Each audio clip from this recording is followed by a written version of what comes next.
राजस्थान का भूगोल में आज हम पढ़ेंगे राजस्थान की जलवायु के संबंध में। सबसे पहले एक बेसिक डिफरेंस देख लेते हैं कि मूलभूत अंतर क्या है मौसम और जलवायु में। मौसम जो है वो जलवायु की क्षणिक अवस्था होती है। मौसम कुछ घंटे का हो सकता है, कुछ दिन का हो सकता है, कुछ हफ्ते का हो सकता है या कुछ महीने का हो सकता है, लेकिन जो जलवायु है वो 30 वर्ष से अधिक अवधि की औसत जलवायु मंडलीय जो दशाएं हैं, किसी स्थान पर 30 वर्षों के अंदर वहाँ के तापमान, वहाँ की वर्षा, और जो जलवायु से संबंधित अन्य तथ्य है, इनका जो एक औसत मान होता है, उनके आधार पर किसी स्थान की जलवायु का निर्धारण किया जाता है। तो मौसम जो है वो किसी स्थान की क्षणिक अवस्था है और जलवायु है वो 30 वर्षों से अधिक अवधि की औसत दशाएं होती है। और जो राजस्थान की जलवायु है वो भारत की मानसून जलवायु जो है उसी का ही एक भाग है। पूरे भारत की जो जलवायु है उसे वैश्विक स्तर पर या ग्लोबल लेवल पे कहा जाए तो मानसूनी जलवायु कहा जाता है। अब राजस्थान भारत का ही एक हिस्सा है, तो राजस्थान की जलवायु भी मूल रूप से क्या है, मानसूनी जलवायु है। उसके बाद हम जानते हैं कि जो कर्क रेखा है वो डूंगरपुर के दक्षिणी भाग को स्पर्श करती हुई बांसवाड़ा के लगभग मध्य से होकर गुजरती है। तो कर्क रेखा और मकर रेखा के मध्य का जो भाग है वो आता है उष्ण कटिबंध में। इस हिसाब से ये जो बांसवाड़ा का दक्षिणी भाग है और डूंगरपुर का ये छोटा सा हिस्सा है, ये दोनों आते हैं उष्ण कटिबंध में। शेष राजस्थान का जो पूरा हिस्सा है वो आता है उपोष्ण कटिबंध में। उपोष्ण कटिबंध यानी जो उष्ण और शीतोष्ण के बीच का कटिबंध है उसे कहते हैं उपोष्ण कटिबंध। फिर हम देखते हैं राजस्थान की जलवायु को प्रभावित करने वाले तत्व। किसी भी स्थान की जलवायु को प्रभावित करने वाले कुछ मुख्य तथ्य होते हैं, उनके बारे में हम विस्तार से देखते हैं कि ये तथ्य राजस्थान की जलवायु को किस प्रकार से प्रभावित करते हैं। सबसे पहले आती है स्थिति। राजस्थान का बांसवाड़ा और डूंगरपुर का जो भाग है, दक्षिणी भाग, वो आता है उष्णकटिबंध में। तो यहाँ की जलवायु उष्णकटिबंधीय जलवायु है और शेष राजस्थान का जो भाग है उसकी जलवायु है वो है उपोष्ण कटिबंधीय जलवायु। दूसरा महत्वपूर्ण कारक है समुद्र से दूरी। राजस्थान की जो स्थिति है वो समुद्र से दूर है, यानी यहाँ की जलवायु जो है महाद्वीपीय जलवायु है। यहाँ की जलवायु में विषमताएं अधिक है। जलवायु में विषमताओं का मतलब ये है कि जब सर्दियाँ आएंगी तो वहाँ ठंड अधिक पड़ेगी और जब गर्मी आएगी तो वहाँ पे गर्मी अधिक पड़ेगी। और जो समुद्र तटीय इलाके होते हैं वहाँ समुद्र का जो जल होता है वो देरी से गर्म होता है और देरी से ही ठंडा होता है। इसके कारण वहाँ पर न तो अधिक गर्मी पड़ती है और न ही अधिक ठंड पड़ती है। तो राजस्थान की जलवायु समकारी जलवायु नहीं है, ये महाद्वीपीय जलवायु है और यहाँ पर विषमताएं पाई जाती है। सर्दियों में सर्दी अधिक पड़ती है और गर्मियों में गर्मी अधिक पड़ती है। अगला भाग है धरातल। पश्चिमी राजस्थान की रेतीली मिट्टी है। जो मरुस्थलीय भाग है वहाँ की मिट्टी के मोटे कण हैं जो शीघ्र गर्म हो जाते हैं और शीघ्र ही ठंडे होते हैं, यानी ये दिन में बहुत जल्दी गर्म हो जाते हैं और रात्रि में बहुत जल्दी ठंडे हो जाते हैं। इसलिए यहाँ पे जो तापांतर वो अधिक पाया जाता है। सर्दियों में ठंड अधिक पड़ती है और गर्मियों में गर्मी अधिक पड़ती है। पूर्वी राजस्थान की मिट्टी दोमट है, चिकनी है, और दक्षिणी पूर्वी राजस्थान की काली मिट्टी है। यहाँ की जो मिट्टी के कण होते हैं वो छोटे छोटे होते हैं, इसलिए धीरे धीरे गर्म होती है और धीरे धीरे ठंडी होती है। इसलिए पूर्वी और दक्षिणी पूर्वी राजस्थान में जलवायु में उतनी विषमताएं नहीं पाई जाती है जितनी कि पश्चिमी और उत्तर पश्चिमी राजस्थान की जलवायु में विषमताएं पाई जाती है। अगला बिंदु है अरावली पर्वत श्रेणियों की दिशा। अरावली पर्वत श्रेणी की जो दिशा है वो हमने राजस्थान की भूआकृतिक विभाजन में देखा था कि दक्षिण पश्चिम से उत्तर पूर्व की ओर अरावली पर्वतमाला फैली हुई है और ये जो दक्षिणी पश्चिमी मानसूनी पवने हैं उनके समानांतर होने के कारण जो अरब सागरी शाखा है मानसून की, वो मानसून की शाखा राजस्थान के ऊपर से होकर सीधे निकल जाती है और बरसात नहीं कर पाती है। और बंगाल की खाड़ी से आने वाली जो मानसून है वो इन अरावली पर्वतमाला से टकराकर पूर्वी राजस्थान में कुछ वर्षा करती है, इसलिए पूर्वी राजस्थान में वर्षा अधिक होती है और पश्चिमी राजस्थान शुष्क रह जाता है। अगला बिंदु है धरातल की ऊंचाई। हाड़ौती और अरावली की ऊंचाई जो है वो मैदान और जो शुष्क मरुस्थल है उससे अधिक है। जब किसी स्थान की ऊंचाई अधिक होती है तो वहाँ ह्यूमिडिटी या आर्द्रता अधिक पाई जाती है, वहाँ की वायु में जो नमी की मात्रा है वो अधिक पाई जाती है।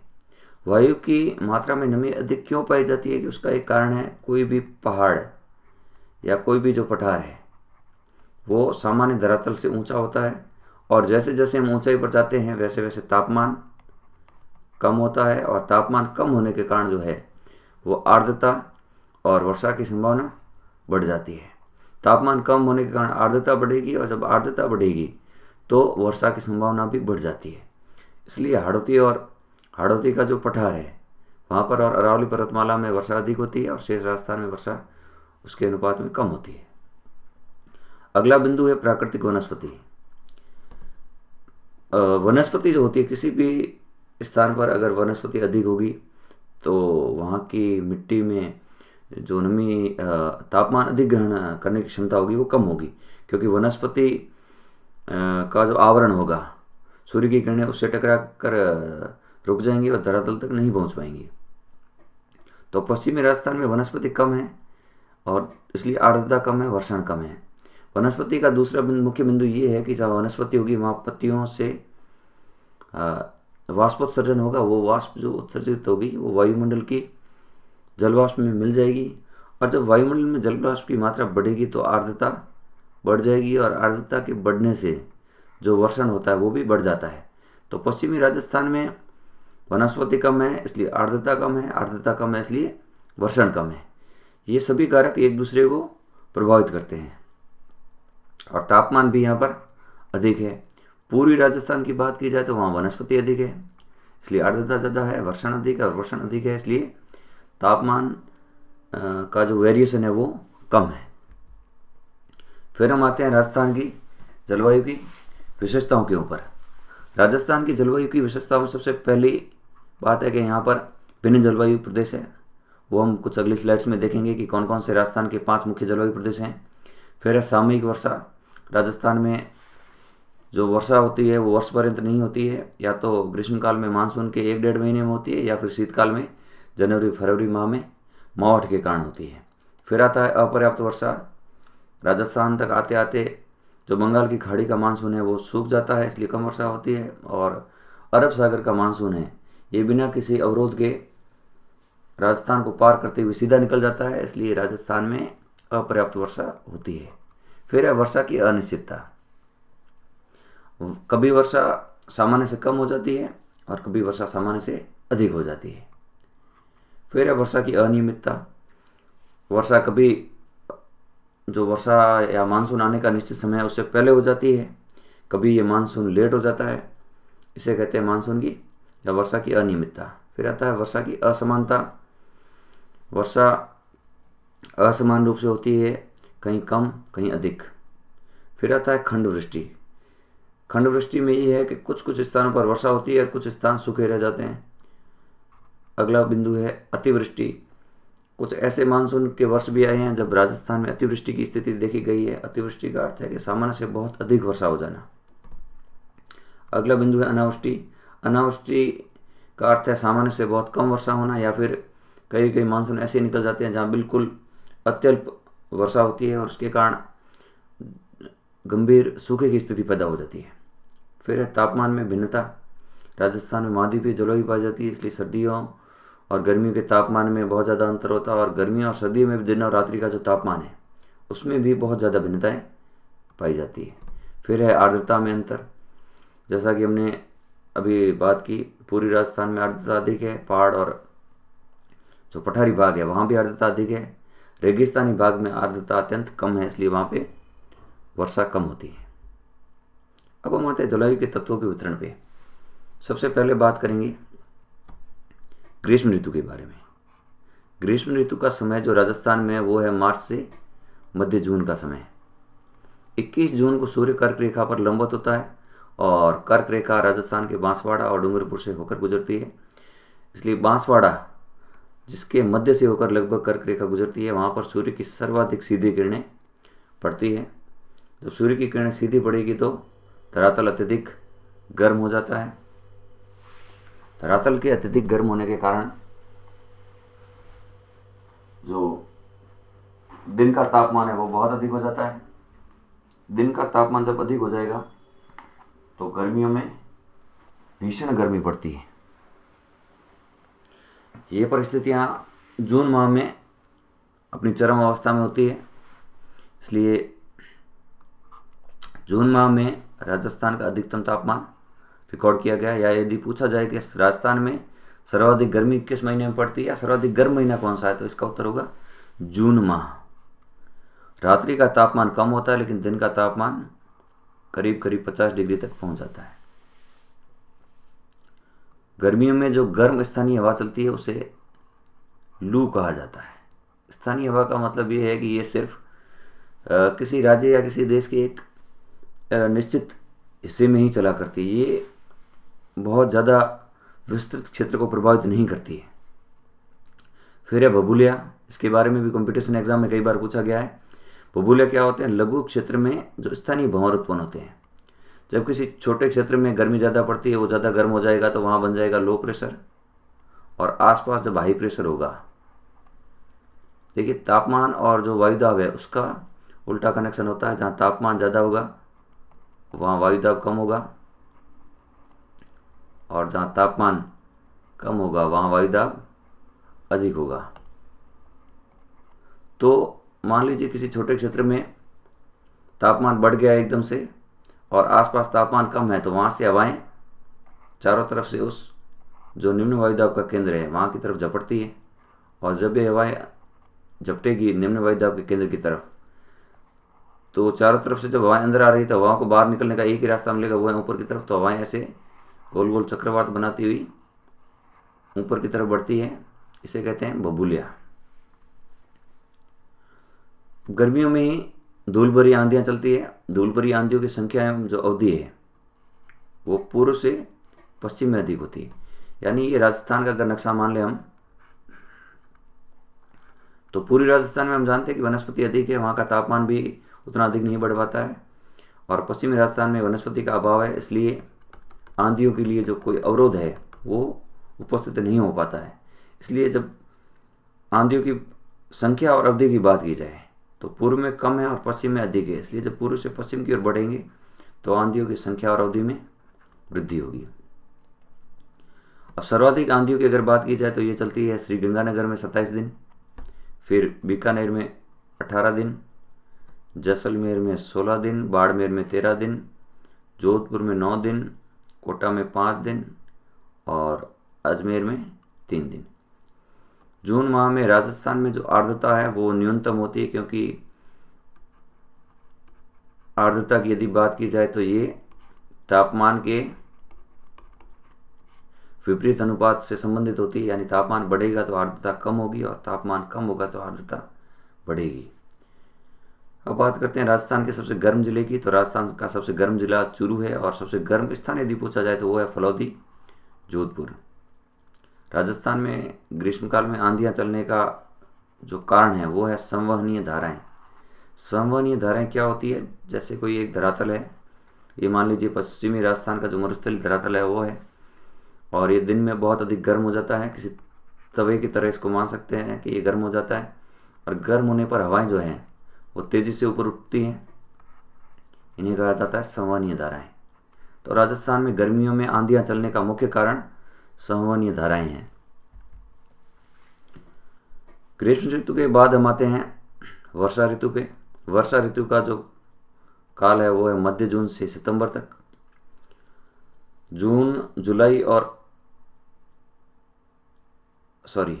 मई और जून के महीने में जब राजस्थान में जो थार का मरुस्थल है पश्चिमी राजस्थान में बहुत अधिक गर्मी पड़ती है, तो वहाँ न्यून वायुदाब का केंद्र बन जाता है। ये न्यून वायुदाब का केंद्र कैसे बनेगा? अभी हमने बात की थी, किसी स्थान का जो तापमान है और वायुदाब में विलोम संबंध होता है। जब जून महीने में राजस्थान का तापमान बहुत ज़्यादा हो जाएगा, 50 डिग्री के करीब पहुँच जाएगा पश्चिमी राजस्थान का तापमान, तो वहाँ वायुदाब एकदम से कम हो जाएगा, और वायुदाब कम होने के कारण जो आसपास का, ये भारत के संदर्भ में यदि बात की जाए तो इधर अरेबियन सी है, इधर बे ऑफ बंगाल है, यानी बंगाल की खाड़ी, और यहाँ अरब सागर है, यहाँ हिंद महासागर है। तो ये प्रायद्वीपीय भारत के चारों तरफ जो हिंद महासागर की जलराशि का भाग है, ये गर्मियों में उतना अधिक गर्म नहीं हो पाता है जितना कि यहाँ थार का मरुस्थल गर्म हो जाता है। तो यहाँ लो प्रेशर बन जाएगा और जल का भाग है उसका तापमान कम होने के कारण यहाँ पर हाई प्रेशर बन जाएगा या उच्च वायुदाब की स्थिति उत्पन्न हो जाएगी। तो थार का मरुस्थल बहुत अधिक गर्म हो जाएगा, न्यून वायुदाब का केंद्र बन जाएगा और हिंद महासागर जो है वो अपेक्षाकृत उच्च वायुदाब वहाँ पर स्थापित होगा। तो हवाएं हमेशा उच्च वायुदाब से निम्न वायुदाब की तरफ चला करती है। इस प्रकार ये जो मानसूनी हवाएं हैं ये भारत में और राजस्थान में प्रवेश करती हैं। अब राज्य में मानसून की जो प्रवेश तिथि है वो 20 जून और इसकी विदाई सितंबर में हो जाती है। राजस्थान भारत के दक्षिण पश्चिम में स्थित है। तो जो मानसून है वो सबसे पहले अंडमान निकोबार और केरल में प्रवेश करता है, फिर धीरे धीरे उत्तर की तरफ बढ़ता है। अब राजस्थान में प्रवेश करता है तो उस समय जून का आधा महीना निकल चुका होता है और फिर सितंबर में मानसून की वापसी भी शुरू हो जाती है। यानी धरातल धीरे धीरे बरसात के बाद ठंडा होना शुरू हो जाएगा, फिर यहाँ वापस हाई प्रेशर डेवलप हो जाएगा, यहाँ तापमान कम हो जाएगा और हवाएं वापस लौटना शुरू कर देंगी। राजस्थान में जो कुल वर्षा है उसका 90% जो है वो ग्रीष्मकालीन मानसून में होता है और शेष 10% शीतकाल में मावट के कारण वर्षा होती है। राजस्थान में मानसून का प्रवेश द्वार कहा जाए या मानसून का सर्वप्रथम प्रवेश होता है बांसवाड़ा जिले से और सबसे पहले अरब सागर की जो शाखा है उसका राजस्थान में प्रवेश होता है। जो दक्षिणी पश्चिमी मानसून पवनें हैं हिंद महासागर से स्थल की तरफ चलती हैं। इस मानसून की 2 शाखाएं हो जाती है। अब ये 2 शाखाएं कैसे होंगी? भारत का जो प्रायद्वीपीय भाग है वो इस तरह से है और यहाँ जब मानसून आएगा तो ये यहाँ हो जाएगा अरब सागर और जो पूर्वी भाग है बंगाल की खाड़ी का, यहाँ से होकर जो मानसून आएगा उसे कहेंगे बंगाल की खाड़ी का मानसून। इस तरह से राजस्थान में पहले अरब सागर शाखा की बात करते हैं। तो अरब सागर का जो मानसून है वो केरल तट से पश्चिमी घाट से होता हुआ राजस्थान की तरफ बढ़ता है। इसकी 3 शाखाएं, एक है मालाबार तट पे जो केरल के आसपास प्रवेश करती है, दूसरी है नर्मदा घाटी जो गुजरात के दक्षिणी भाग के आसपास यहाँ से प्रवेश करती है और तीसरी है कच्छ सौराष्ट्र की शाखा जो यहाँ से सीधा राजस्थान में प्रवेश करती है और पश्चिमी राजस्थान में ये इस शाखा से मुख्यतः वर्षा होती है। अब ये जो शाखा है ये अरावली पर्वतमाला के समानांतर है, इसलिए इससे ज़्यादा वर्षा नहीं होती है। ये शाखा का जो मुख्य भाग है वो राजस्थान को पार कर जाता है, फिर पंजाब, हरियाणा और आगे जाकर हिमाचल प्रदेश में इस पर्वत शाखा के सामने जो पर्वतीय अवरोध आता है हिमालय पर्वत का, उसके कारण वहाँ अधिक वर्षा होती है। दूसरी शाखा की बात करते हैं बंगाल की खाड़ी की शाखा। बंगाल की खाड़ी की शाखा जो है ये सबसे पहले भारत के नक्शे में यदि हम देखें तो ये है अरब सागर की शाखा। इसके 3 भाग, पहला मालाबार तट पे, दूसरा यहाँ नर्मदा तापी और तीसरा है कच्छ सौराष्ट्र की शाखा। और यहाँ हम देख सकते हैं कि जो अरावली का मुख्य भाग है वो इस तरह से फैला हुआ है और ये अरब सागर की शाखा के समानांतर है, इसलिए ये मानसून पवनें राजस्थान में बहुत कम वर्षा करते हुए ऊपर से सीधे पार हो जाती है। फिर दूसरी शाखा की बात करते हैं, ये है बंगाल की खाड़ी की शाखा। ये बंगाल की खाड़ी से होते हुए सबसे पहले असम में प्रवेश करेगी और असम के में जो ये हिमालय का पर्वतीय भाग है यहाँ से टकरा कर ये वापस पूर्व की तरफ, ये पश्चिम की तरफ मुड़ जाएंगी।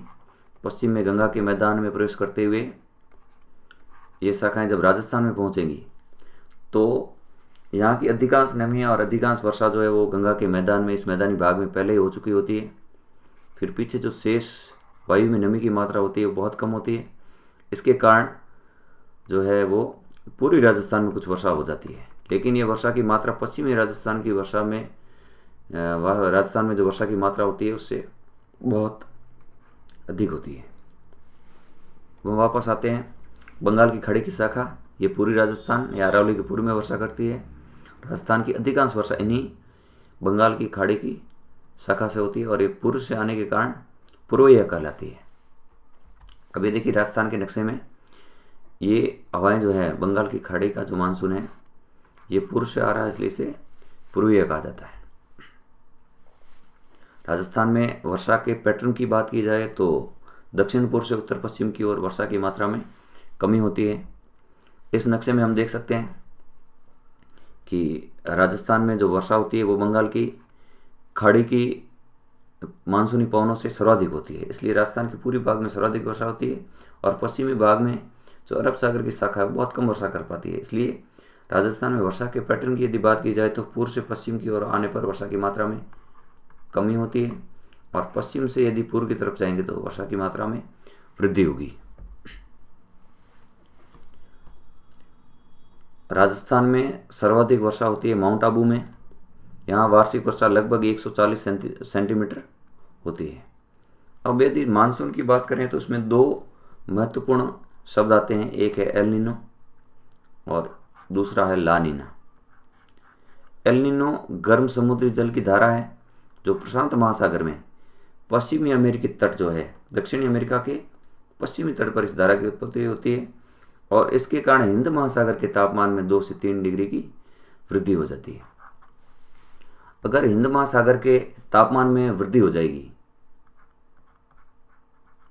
तो यहाँ का जो हाई प्रेशर होगा वो कमज़ोर पड़ जाएगा और ये मानसूनी पवनें उस गति से प्रवेश नहीं कर पाएंगी जहाँ ये सामान्य गति से प्रवेश कर पाती। तो इस तरह से एल नीनो भारत के मानसून को या राजस्थान में जो वर्षा का पैटर्न है उसको कमज़ोर करेगा। और फिर एक दूसरा शब्द है ला नीना। ला नीना ठंडी जलधारा है, ये मानसून को मजबूत करती है। राजस्थान में वर्षा ऋतु का जो समय है वो मध्य जून से सितंबर तक है। वर्षा की मात्रा में उत्तर पश्चिम से दक्षिण पूर्व की ओर वृद्धि होती है। अरावली मानसून की जो अरब सागर की शाखा है उसके समानांतर है, ये बंगाल की खाड़ी की शाखा के समानांतर नहीं है, ये अरब सागर की शाखा के समानांतर स्थित है। राजस्थान में सर्वाधिक वर्षा माउंट आबू में होती है और जिले की यदि बात की जाए तो सर्वाधिक वर्षा वाला जिला झालावाड़ है और सर्वाधिक वर्षा वाला संभाग जो है वो कोटा संभाग है, क्योंकि ये पूरा संभाग हाड़ौती के पठार पर स्थित है और पठार में हम पहले बात कर चुके हैं कि यहाँ आर्द्रता अधिक होती है, तापमान कम होता है, इसलिए वर्षा अधिक होती है। फिर हम आते हैं न्यूनतम वर्षा पे। तो राजस्थान में न्यूनतम वर्षा वाला स्थान है सम, ये राजस्थान के जैसलमेर जिले में स्थित है। और जिले की यदि बात की जाए तो राजस्थान में न्यूनतम वर्षा वाला जिला है जैसलमेर, संभाग जोधपुर। वर्षा की सर्वाधिक परिवर्तनशीलता जैसलमेर में है, सबसे कम वर्षा होती है उसी स्थान पर वर्षा की परिवर्तनशीलता सर्वाधिक होती है। राजस्थान में सर्वाधिक वर्षा होती है बंगाल की खाड़ी की मानसून शाखा के कारण और सर्वप्रथम जो प्रवेश करता है वो मानसून की जो अरब सागर की शाखा है उसका प्रवेश राजस्थान में सर्वप्रथम होता है। फिर हम बात करते हैं कि राजस्थान में कम वर्षा क्यों होती है, उसके कुछ कारण देख लेते हैं। तो 3 मुख्य कारण हैं। पहला कारण है बंगाल की खाड़ी की शाखा प्रवेश से पूर्व आर्द्रता समाप्त कर चुकी होती है। अभी हमने बात की कि बंगाल की खाड़ी की मानसूनी शाखा जो है वो असम से लेकर जब राजस्थान तक आती है तो बीच में पूरा गंगा का मैदान जो है वो हज़ारों किलोमीटर में फैला हुआ है और वहाँ वर्षा होने के कारण जो मानसून की शाखा की आर्द्रता या उसमें जो नमी की मात्रा है वो लगभग समाप्त हो चुकी होती है। दूसरा है अरब सागर की शाखा, इसमें नमी तो खूब होती है लेकिन इसके मार्ग में कोई अवरोध नहीं है, इसलिए ये वर्षा नहीं कर पाता और अरावली इसके समानांतर है। तीसरा कारण है मानसूनी हवाएं। जब अरब सागर की शाखा राजस्थान के तप्त रेगिस्तान में प्रवेश करती है तो उन हवाओं का तापमान बढ़ जाता है। जब किसी हवा का तापमान बढ़ जाता है तो उसकी आर्द्रता कम हो जाती है। ये 3 मुख्य कारण है राजस्थान में कम वर्षा होने के। शीत ऋतु। राजस्थान में शीत ऋतु का समय अक्टूबर से फरवरी के मध्य का है। शीत ऋतु को 2 भागों में बांटा गया है। पहला भाग है मानसून प्रत्यावर्तन का और दूसरा है मुख्य शीत ऋतु का।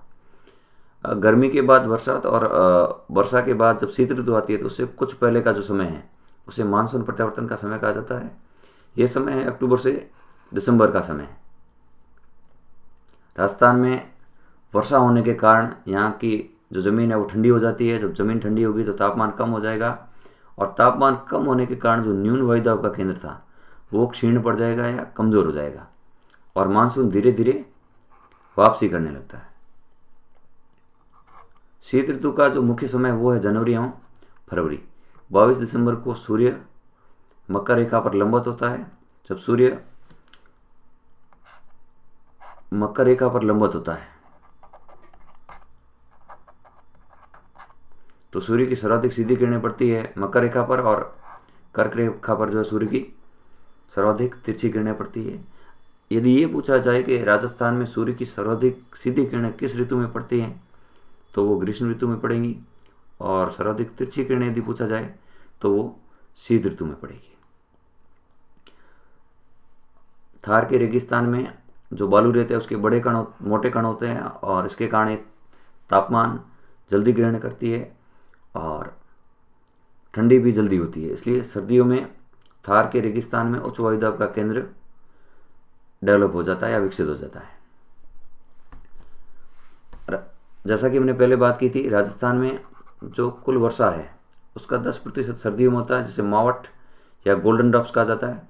अब ये मावट कहाँ से आता है? ये आता है भूमध्य सागरीय चक्रवातों के कारण, और इन्हें भूमध्य सागरीय पश्चिमी विक्षोभ भी कहा जाता है, क्योंकि भारत के संदर्भ में बात की जाए तो भूमध्य सागर की स्थिति लगभग जो अफ्रीका महाद्वीप है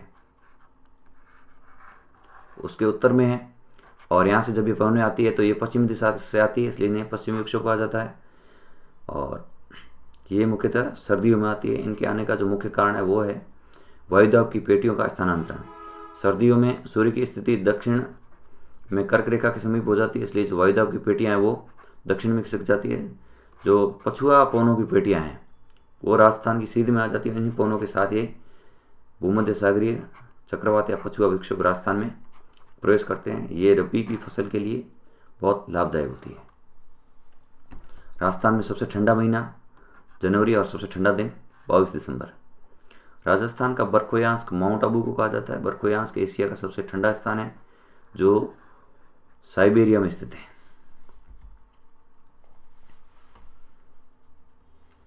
अब हम देखते हैं राजस्थान की जलवायु से संबंधित अन्य महत्वपूर्ण तथ्य।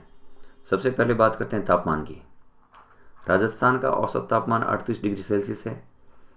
राजस्थान में सर्वाधिक दैनिक तापांतर वाला स्थान चूरू है, और सर्वाधिक दैनिक तापांतर वाला स्थान जिला जैसलमेर है। तापांतर क्या होता है? दिन के 24 घंटों की यदि बात की जाए तो एक बार तापमान न्यूनतम होता है और एक बार तापमान अधिकतम होता है। अभी न्यूनतम और अधिकतम तापमान का जो अंतर होता है उसे कहते हैं तापांतर।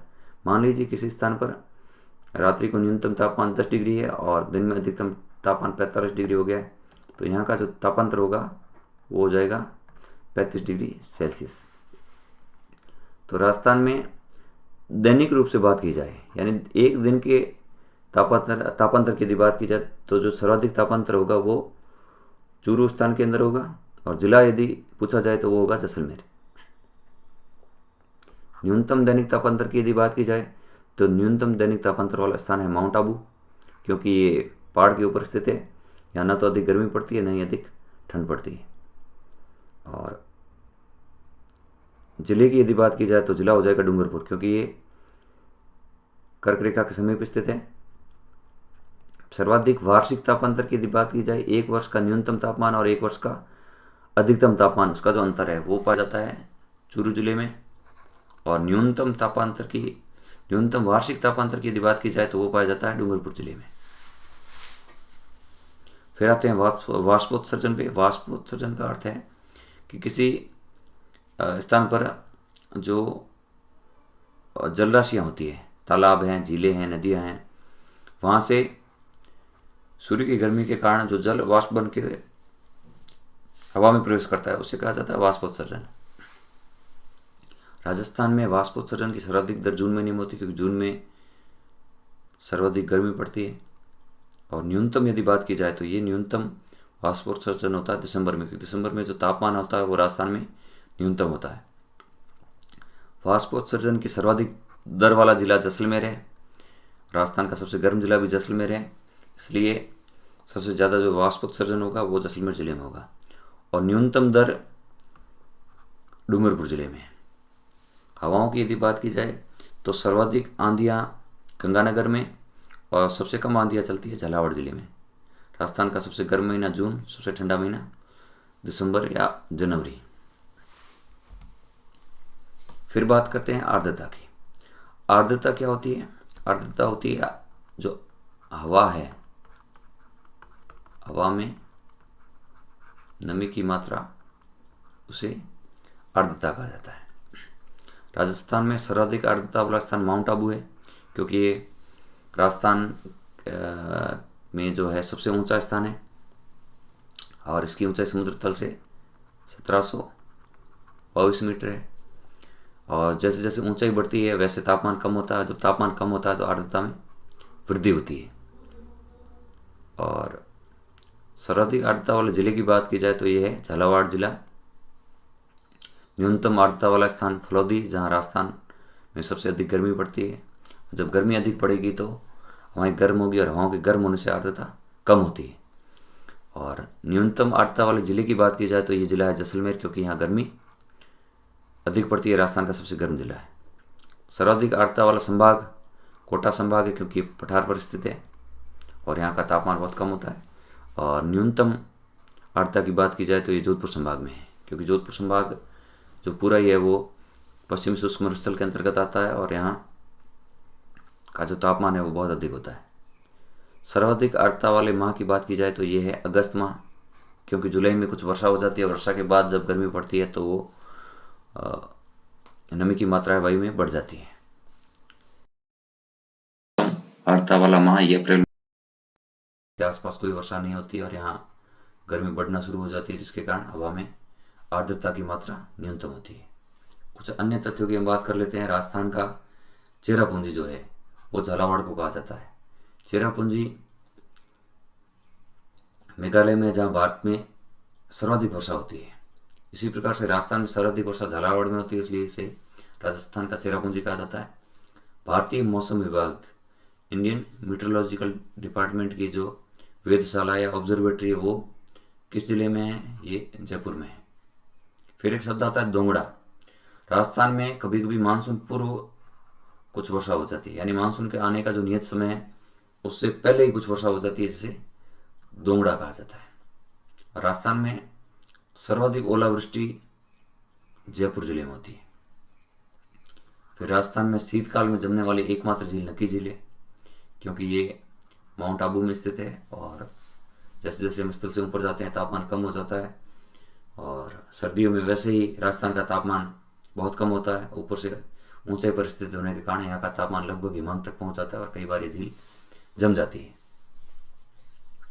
राजस्थान के जलवायु प्रदेश, सबसे पहले बात करते हैं राजस्थान के पश्चिमी भाग जो है उसको दो जलवायु प्रदेशों में बांटा गया है। शुष्क जलवायु प्रदेश, जहाँ औसत वार्षिक वर्षा 0 से 20 सेंटीमीटर होती है। फिर है अर्धशुष्क या स्टेपी जलवायु प्रदेश, जहाँ औसत वार्षिक वर्षा 20 से 40 सेंटीमीटर। फिर है उपार्ध जलवायु प्रदेश, 40 से 60 सेंटीमीटर औसत वार्षिक वर्षा। फिर है आर्द्र जलवायु प्रदेश, 60 से 80 सेंटीमीटर औसत वार्षिक वर्षा। और पांचवा जलवायु प्रदेश है 80 से 150 सेंटीमीटर वार्षिक वर्षा का अति आर्द्र जलवायु प्रदेश। इन्हें हम राजस्थान के मैप में एक बार देख लेते हैं। राजस्थान के मैप में ये जो राजस्थान का सबसे पश्चिमी भाग है, जहाँ राजस्थान में सबसे कम वर्षा होती है, 0 से 20 सेंटीमीटर औसत वार्षिक वर्षा है यहाँ का, इसे शुष्क जलवायु प्रदेश कहते हैं। दूसरा है 20 से 40 सेंटीमीटर औसत वार्षिक वर्षा का स्टेपी जलवायु प्रदेश है, अर्धशुष्क जलवायु प्रदेश। ये अरावली के पश्चिम में स्थित है और शुष्क जलवायु प्रदेश के पूर्व में स्थित है। फिर है उपार्ध जलवायु प्रदेश, ये मुख्यतः अरावली पर्वतमाला पर स्थित है और यहाँ औसत वार्षिक वर्षा 40 से 60 सेंटीमीटर है। फिर आते हैं अर्ध जलवायु प्रदेश, ये पूर्वी राजस्थान का जो मैदान है यहाँ फैला हुआ है। यहाँ वार्षिक वर्षा का औसत 60 से 80 सेंटीमीटर है। और फिर आता है अति अर्ध जलवायु प्रदेश, जो कि डूंगरपुर, बांसवाड़ा, प्रतापगढ़ और बारां और झालावाड़ इन क्षेत्रों में फैला हुआ है। यहाँ औसत वार्षिक वर्षा 80 से 150 सेंटीमीटर है। तो ये है राजस्थान के मुख्य 5 जलवायु प्रदेश और उनकी राजस्थान के नक्शे पर स्थिति। इसमें प्रश्न इस तरह से पूछा जाता है, एक तो किस जलवायु प्रदेश में औसत वार्षिक वर्षा कितनी है, और दूसरा कौन सा जिला किस जलवायु प्रदेश में स्थित है। जैसे नक्शे में यदि हम देखें तो जैसलमेर जो है वो शुष्क जलवायु प्रदेश में स्थित है। नागौर, चूरू, यदि इनकी बात की जाए तो स्टेपी जलवायु प्रदेश में स्थित है। जयपुर, अलवर ये उपार्द्र जलवायु प्रदेश में स्थित है।